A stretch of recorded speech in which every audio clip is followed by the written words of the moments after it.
2004, Tokyo. Fiona Landers, an American white person living in Tokyo, leaves the home where she worked as a live-in nurse.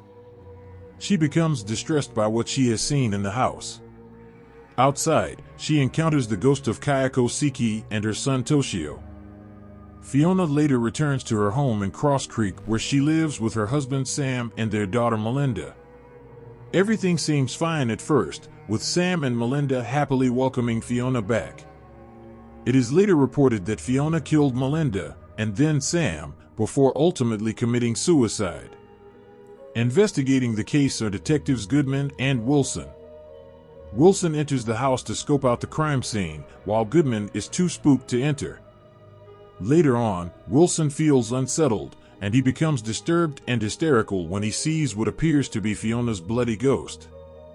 Sometime later, a couple, Peter and Nina Spencer, are expecting a child. The doctor tells them that their baby will most likely be born with adrenoleukocytrophy, or ALD, which deeply troubles the couple. The Spencers work as real estate agents. Peter goes to the house where the Landers family used to live. Outside, he encounters the ghost of Melinda, believing her to be a lost little girl. He tends to her for a few days while Nina is at home. A few nights later, Peter and Nina talk on the phone.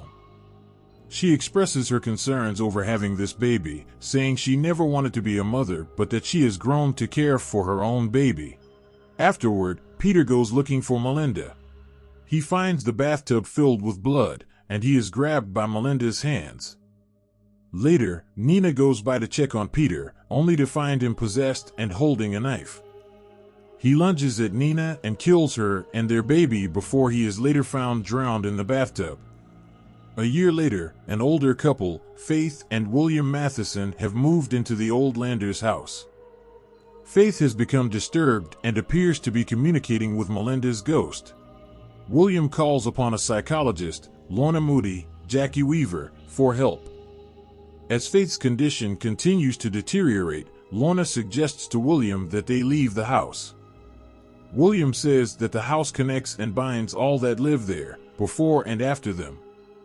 Later on, Lorna shows up at the house to find that Faith killed William and is mindlessly slicing off her fingers. Lorna runs to her car and drives away, but she is attacked by Sam's ghost, causing her to violently crash her car in the woods. Months later, Detective Muldoon and her son Burke have moved to Cross Creek after the death of her husband. At work, Muldoon joins Goodman as they are called to the woods. They find Lorna's car with her decayed corpse inside.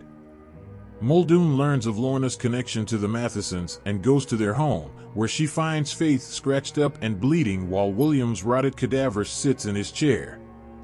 Muldoon later learns about the Landers murders taking place in the same house. She does some more research and even goes to visit Wilson, who is in a psych ward and is disfigured from burns on his face. After Muldoon explains her visit, Wilson knows that the curse has spread and has now latched onto Muldoon. Wilson is later killed by the ghosts. Muldoon continues her investigation, even starting to notice things like Sam's ghost appear on security footage. She learns that Fiona worked in the house in Tokyo where another set of murders all took place in the same house, believed to be the work of a specific curse called Juon, which is born from a rage-fueled murder. Fiona supposedly brought the curse back home with her. Faith is placed in a mental hospital. She remains haunted by the images of the Landers ghosts, and she throws herself over a balcony to her death. Muldoon decides to take matters into her own hands regarding the curse. She drives with Burke to the cursed house, leaving him in the car as she goes inside. Muldoon is haunted by the Landers ghosts before she starts spilling kerosene everywhere.